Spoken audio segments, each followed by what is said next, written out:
Hi, everyone out there in MenoMe land. I have the wonderful Vandana, and I am going to trip on this again. Sivaranjini. Is that right, Vandana? How do you say it? Sivaranjini. Okay. So Vandana is an extremely knowledgeable practitioner of Ayurveda. She's known as a Ayurvedic lifestyle practitioner, and she's also a master yogi. So it's with great pleasure that we can host her here today, because she's going to answer some questions from her vast body of knowledge about Ayurveda and how it can help us to navigate through menopause, add it to our menopause toolbox. So thanks for being with us, Vandana. Oh, thank you, Jenna. Thank you so much. So can you tell us firstly, what is Ayurveda? So Ayurveda is an Eastern science of how the body functions, from the cellular level to the organ structures, your muscle structures, how we digest food, and the optimum vitality of the body. And it has three main principles. One is the cellular intelligence, making sure we really optimize the body in terms of its cellular intelligence, and we attend to that. It talks about cellular vitality, which is known as ojas. So when we are feeling depleted, when certain body signs are out, our cellular vitality is depleted, which means our organ system becomes depleted as well.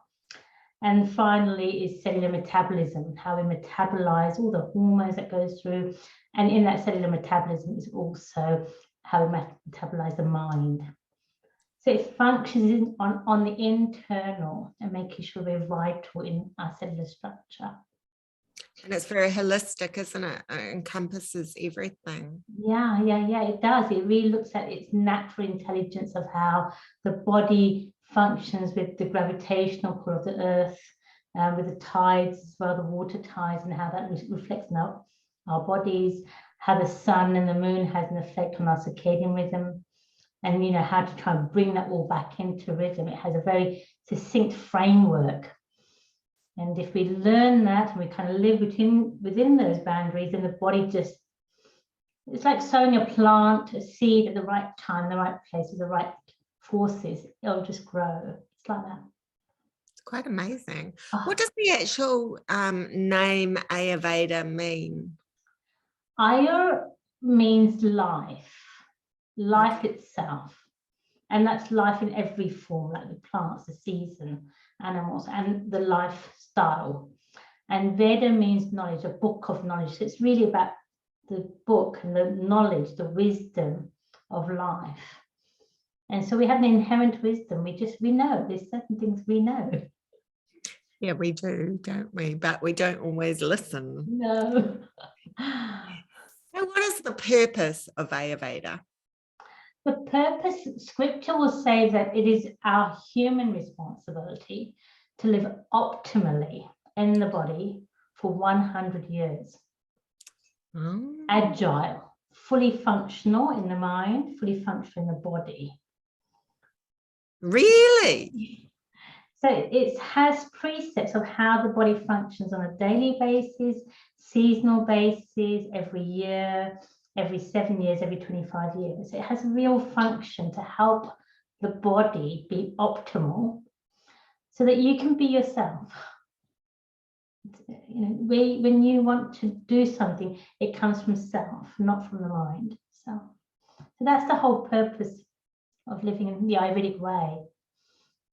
Wow, that's so interesting, because, I don't know, I think it was the 1920s, might be a bit earlier. The average age for a woman to live was 49 or 50 or something. Mm. Now it's sitting at here around in New Zealand, but pretty similar around the globe, sitting at around 83. Mm. So, but really, according to Ayurveda, we should be dancing our way into 100 without the aches and pains, without the arthritis, without. Because the body, actually, every cell is replaced. It's a living organism. And over a period of 7 years, your organ system can become much more robust. If I look at my own lifestyle 10 years back with my health issues, I'm much more robust, my skin's much better, I've got much more vitality because I was being very strict on following this Ayurvedic way. So we can come out of our ailments. And yeah. Because you had a heart attack, didn't you, at an early age? I've had two. One was 10 years ago, and the other one was a kind of another stressful moment 3.5 years ago.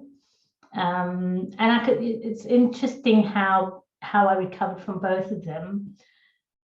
But what they found was they put it down to idiopathic. They couldn't find the reason, and this is where the cellular vitality comes in, because this organ system is so vital.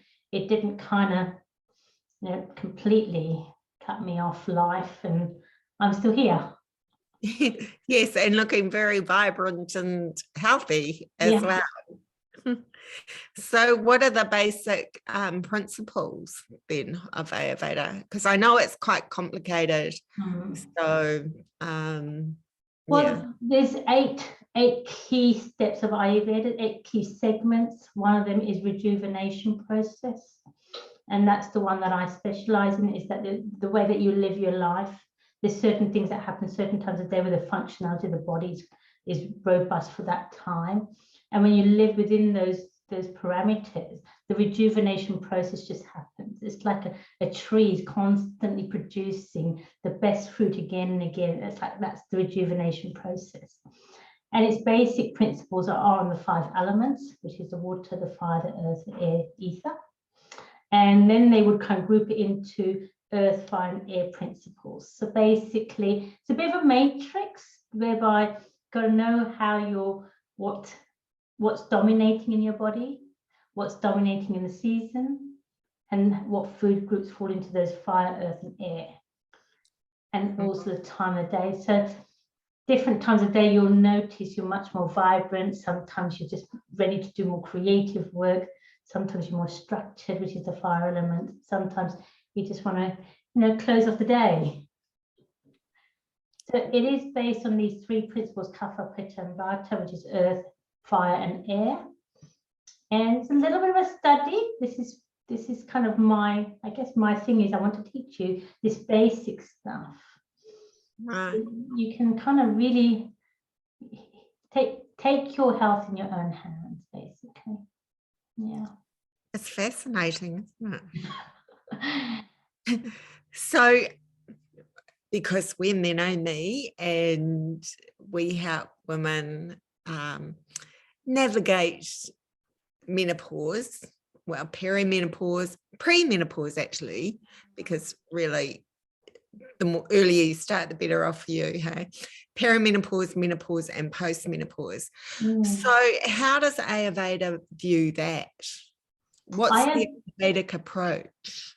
The Ayurvedic approach is to look at the chapter that you're in. There's 25-year chapters of your life. The first 25-year chapter is of the earth element.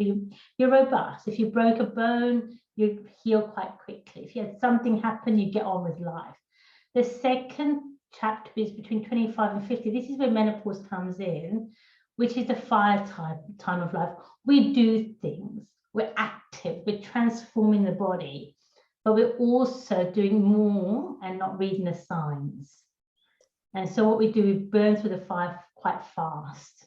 And we invite menopause at an earlier age, or the body starts to disintegrate. There's something supposed to happen at 60. We've used up the time, the fire, and we've invoked it at 40. And then we haven't slowed the lifestyle down. So, and especially if you fall sick, like I had that heart attack, and then menopause came in quicker, and I had the symptoms. But once you know how this fire element works, what we have to do is then take care of the air element, which is the 3rd chapter. And the air element is a bit lighter. We feel kind of lighter. We feel ditzy. Sometimes we feel you forget where you put things. And that's because the air element's in, but air element is also like a time where things disintegrate, you know, as well. So Ayurvedic approach would be look at what symptoms you've got. If you've got a fire symptoms, the hot flushes, you've got to calm down the fire. If you give too much air to fire, it will fuel. So you have to find some really new, nourishing approach. Have more oils. Have some more oils, so you can be dry. Have some good oils, like coconut oil is cooling. Have cooling foods like coriander, cumin, and fennel tea of equal amount. And you can just boil some water, a teaspoon of that mix, and have it in a cup of tea. So that's a really nice tea, cooling. Very important not to have a big meal at night, because you'll invoke too much fire to burn the meal at night. So it's better to have bigger meals so that fire element can process the food, and then you don't aggravate your body. More yin yoga, more relaxation. And one really important part is start to look at how your lifestyle is. You have to take a step back. Rather than being the manager and the CEO and the CIOs, learn to create leaders. So you're actually creating leaders where you're stepping away, still having a great role, maybe an advisory role. So you take the pressure off that kind of, you know, career side of things. It doesn't mean you don't have a career. It's just the role that you play. Right. So really taking the edge off the fiery kind of do. That's what I would recommend. If you're feeling kind of brittle bones, like you get osteoporosis, is quite a big thing, because that's Vata. So it's really Vata management. So with when you've got Vata, you end up kind of feeling a bit disorientated. You could get anxiety as well, like you get anxious, you know, when you're going out and you kind of feel unstable. And Vata needs three things. One is regularity. You're regular in your waking time, sleeping time, eating time. You need nourishment. So really enjoying your food, nourishing food. Sit down and enjoy. Don't eat on the fly. Don't have too many snacks. Have a really nice, nourishing food. And it needs regularity. Okay, so regularity, nourishing, and grounding. So last one is grounding. You know, what do you want to do? What do you want to do? What do we want to do as women in this chapter? What grounds me is what I love to do. So that becomes very important. We can really own ourselves in this time of life. Own ourselves. That's amazing. Because how does Ayurveda view menopause? Not as a condition, but as a transition? Because you have 3 terms for females, don't you? One of them which upsets me. No, but there's the maiden, the lady, and the crone. Yeah. When do we become crones? It's around 50.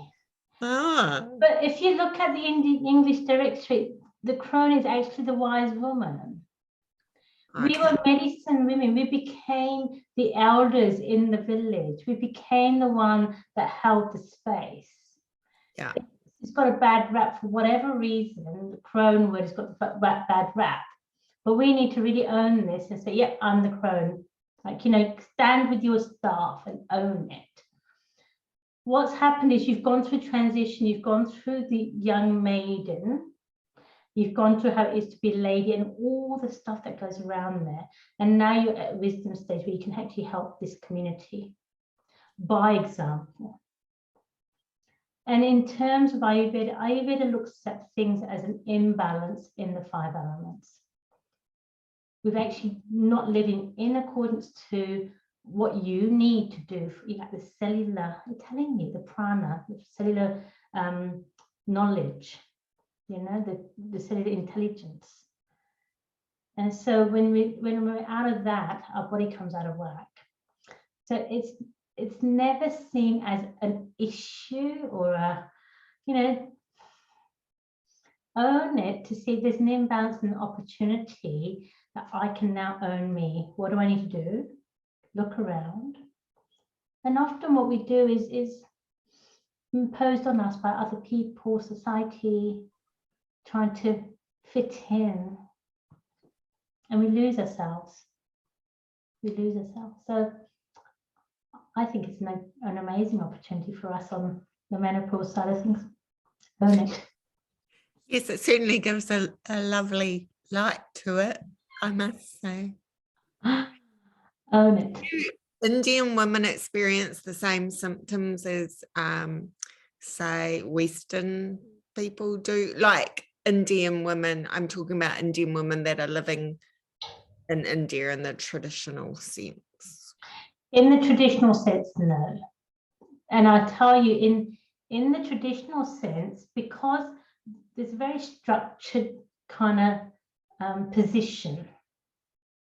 You're either the girl in the house, you're either the daughter-in-law or married into the house, you live away, or you're either the mother in charge and commanding that family segment. So in traditional way, because we've owned our stages, we are going with the flow of nature. When you come out of the village into mainstream India, which has got more of a Western field, then we're all out of sync, whether you're Indian or European, doesn't matter. You're out of sync with nature, then the body will be affected. Whether you're Indian or whether you're European, doesn't matter. Wow. Yeah. It's all about the power of nature, isn't it? It really helps to learn how the circadian rhythm works in the body. Really helps to learn a bit about this Ayurvedic framework.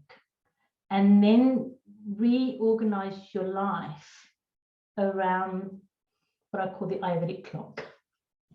It really does bring you back. I've got a client in overseas, and took us 8 months to really just get her normal body back. It was amazing.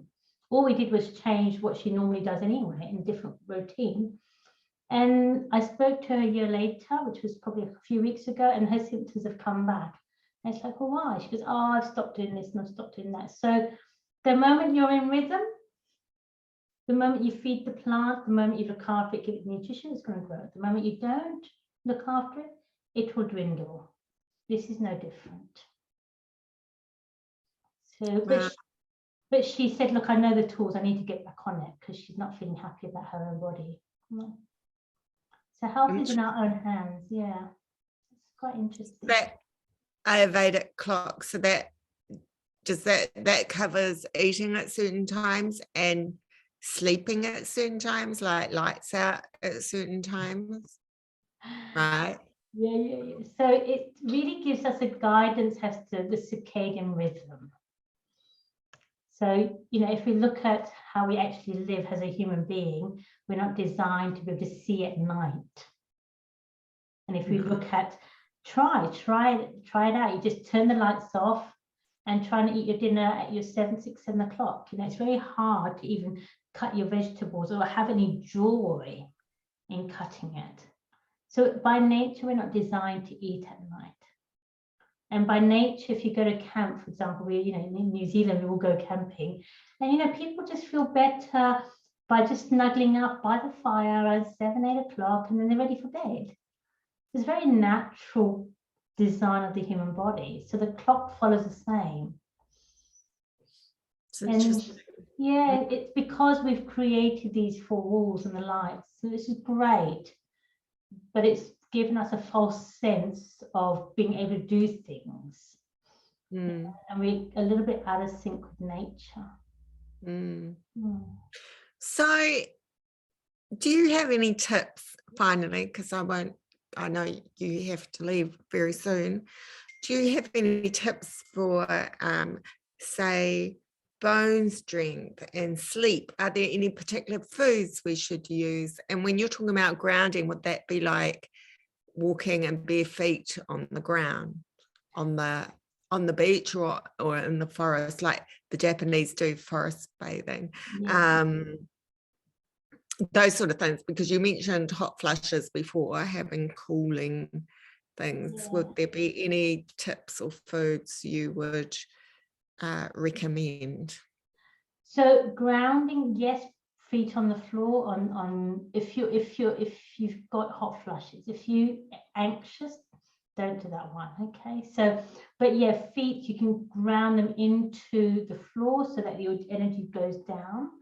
You can also do gardening. Gardening actually helps your head to go down because hot air rises. So get your inside garden, do the gardening, bend down, do gardening.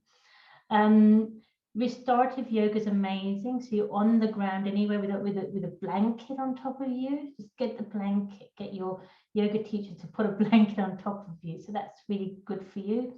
Grounding food is there's food that our root grows in the ground, like your beetroots, your parsnips, your yams, you know, potatoes. Some people don't like potato because it's part of the nightshade, but you've got your kumaras, pumpkins. So those are the grounding food groups.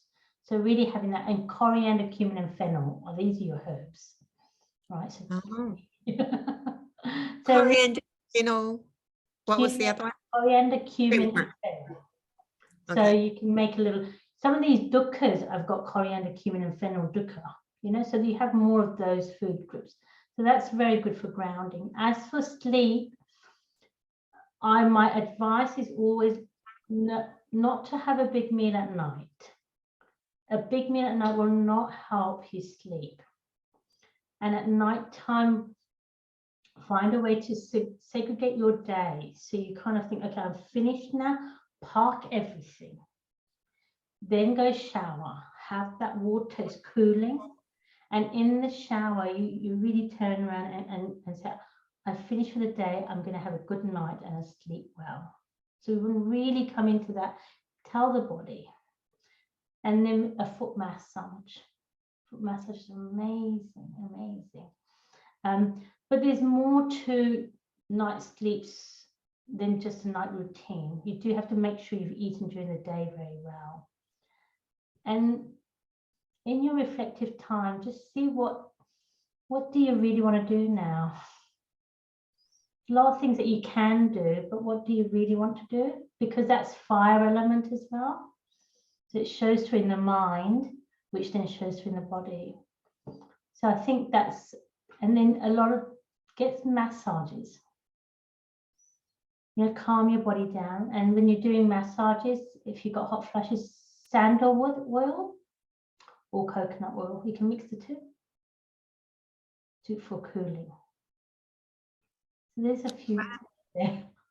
Thank you. That was amazing. You've given us so much so much wisdom, ancient wisdom. Thank you. Thank you so much for having me on a little interview here. I hope this helps everybody. Thank you. And I'll put all of Vandana's contacts down below as well for you. So thanks, Vandana. Thank you so much. In case it helps, happy to kind of come along on a group discussion if you wanted to. So just I'll leave great. your team members to see what you need, and we can always have a little chit chat. Okay, that would be wonderful. Thank you. Thanks, Jenna. Have a lovely day.